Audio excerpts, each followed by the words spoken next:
Hi, Paul. Thank Hi. you for offering to have a bit of a chat with us today about demand forecasting. So, I didn't offer, you made me do it. yeah, I made you, bullied you into it. Let's just start by telling us a little bit about you and your role here at Fulfillment Crowd. My role here at Fulfillment Crowd is Chief Operating Officer. I look after the entire operations of business, but ultimately my role is to support our customers and ensure they get the best possible service. So, would you mind just giving us a bit of an overview of what forecasting means? Sure, effectively forecasting is forward planning, and that forward plan helps us to make sure we have the right resources and setup to service their requirements. Now, that forward plan can be very short term, so looking at the next 8 to 12 weeks, but it's also important to look at the mid to long term as well, particularly when we're looking at things like capacity and future resource plans. But it's making sure that we are well prepared for what our customers require, and we can work with them to make sure we've got the best plan and the best forecast. Thank you. So, how does forecasting help? I know that you mentioned on like short term and long term, but like the day to day, like how does that help? The best possible answer to that is around service and service to our customers, and then our customers' customers ultimately. We have to maintain the highest levels of standard. We pride ourselves on our SLAs and our results, but to do that, we need to know what's coming down the track, and then we need to plan effectively with our resources, our capacity, our equipment, and also we need to see the detail of what types of orders and volume is coming our way. So it helps with all of those things, and it helps our operational team to be set up for it.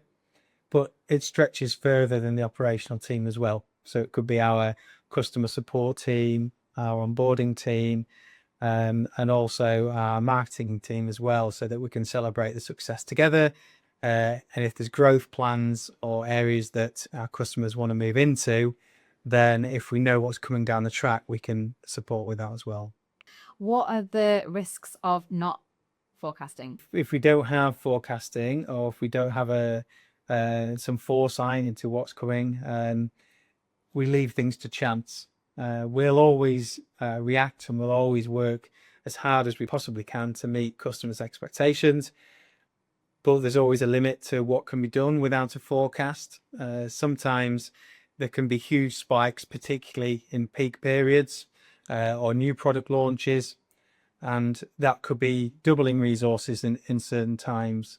Or alternatively, if you're coming off the back of a peak, it could be reducing the labor and the resource that we've got by 50%. And if you're making those sorts of changes without a good plan and a good forecast, it's incredibly difficult to go back and meet those expectations again. It always comes back to what the end customer sees and making sure they have the best possible experience.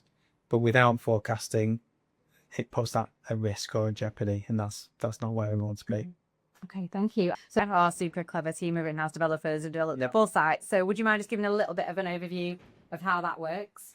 Yeah, sure. Again, is using the technology that we've developed over many years, and the technology provides information in a really easy to use dashboard, both from a forecasting perspective in Foresight, and also looking back and looking at the insights as well as to what's happened so far and what are the highlights. So if a customer is thinking, well, this is my business plan, this is what I'm hoping to do, if they use that in conjunction with our dashboards as well, and our data, our information, it can form the best possible plan moving forwards. And there'll be a lot of insights in there that won't be pulled out from just general day-to-day running in the business. There are things that we use the likes of AI to look at where the trends are, to look at the top selling products, and where there needs to be more stock cover and things like that.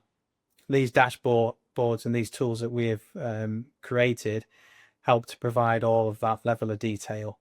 So it's really useful. It's all free as part of our platform as well. So it's not something we charge premiums and extras for. It's something that is there for all our customers to share in and use.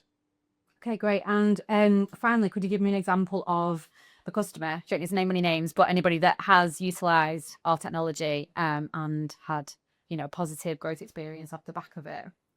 Yes, absolutely. We have a number of customers. Actually, there's probably a couple of examples in the health and beauty sector, and again, coming back to service, that's the most critical point for anyone in that sector, in that industry.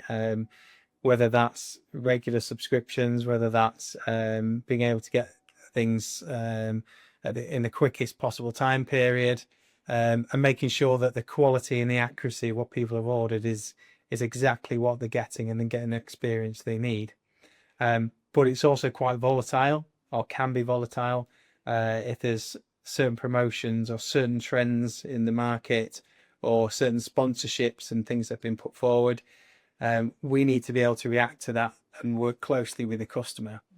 So there are a couple of examples where we work almost daily with the customer to see what new promotions are coming, how even down to the point of how social media activity is increasing or declining on certain products, and then we work with our team to make sure we've got the right resources there.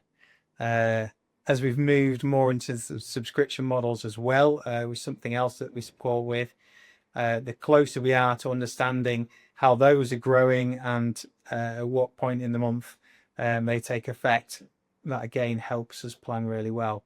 The end result is a great experience for the customer, and being able to service those brands, and then actively market and push that out as an offering to other people within the market, in the industry as well. Okay, great. Thank you. Okay.